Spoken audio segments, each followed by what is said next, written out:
regulation is about European company, about the regulation of that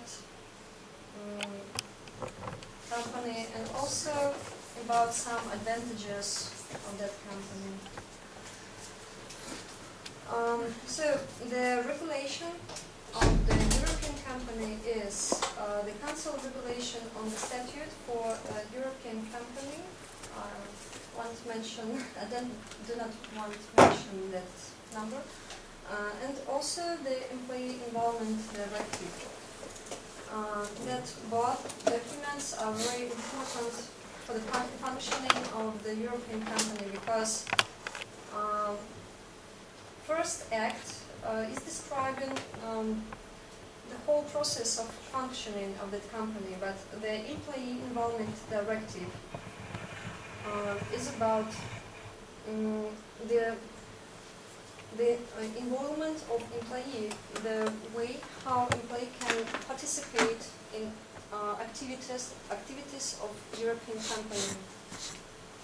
In European legislation, that question is a question of great importance, and also it was a very hard decision to make two documents and not to constitute all everything about the employee involvement into the Council regulation. So that both are very important.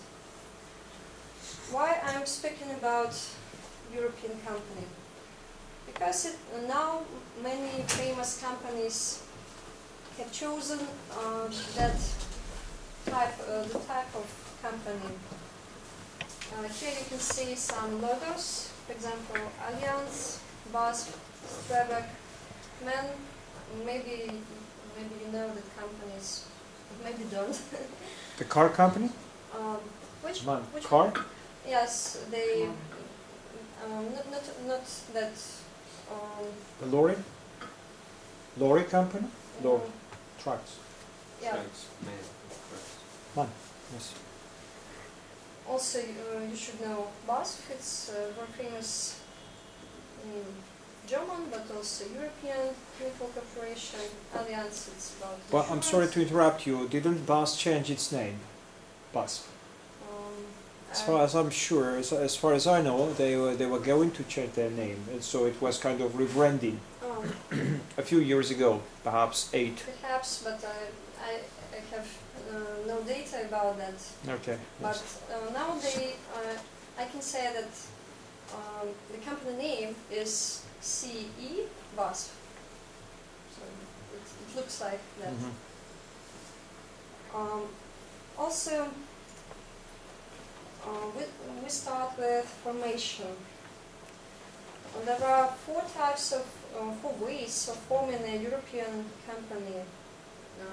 Merger, formation of a holding company, it's a second here, by the creation of a joint venture, so it's a holding, formation a joint subsidiary, or conversion of a public limited company previously formed under national law. So it's conversion, to say short.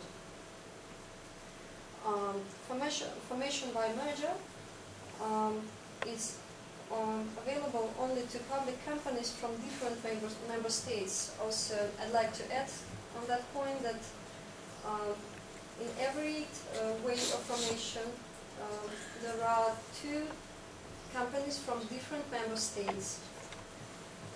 That is the main thing in the formation of European company, because the purpose of this company is to be in some European to make all activities throughout Europe. So the founders and participants of that company should be from two different member states.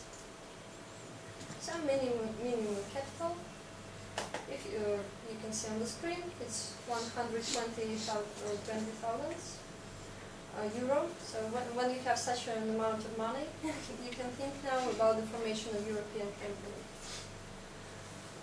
One of the main advantages of European company is an option to choose one tier or a single tier system or two-tier system. I think it's some mess on my presentation. I'm sorry. Okay. One-tier system is we have only one administrative board. It's on the right. When we speak about two-tier system, we have two governing bodies, a management board and a supervisory board.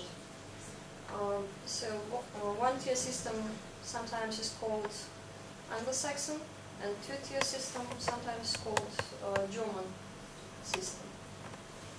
Because they are typical for that national legislation. That option was the main advantage of European company, and also it was a great compromise between England and Germany during the adoption of Council regulation about European company. What's here? Okay, and I have a bit of information also. I have already mentioned Council regulation, but also there are some national law documents that continues to supplement the basic rules on the regulation of formation and measures. When we speak about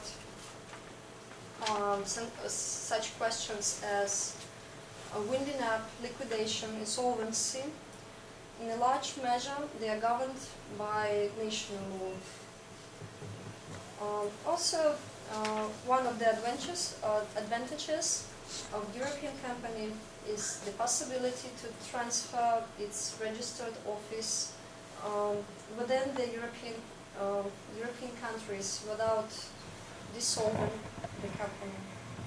So to have business throughout Europe, you can create a European company, and it is a very useful thing. Thank you for your attention.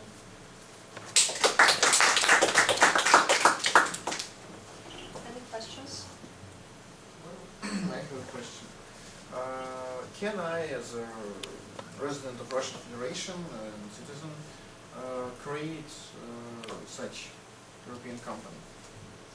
Actually, no.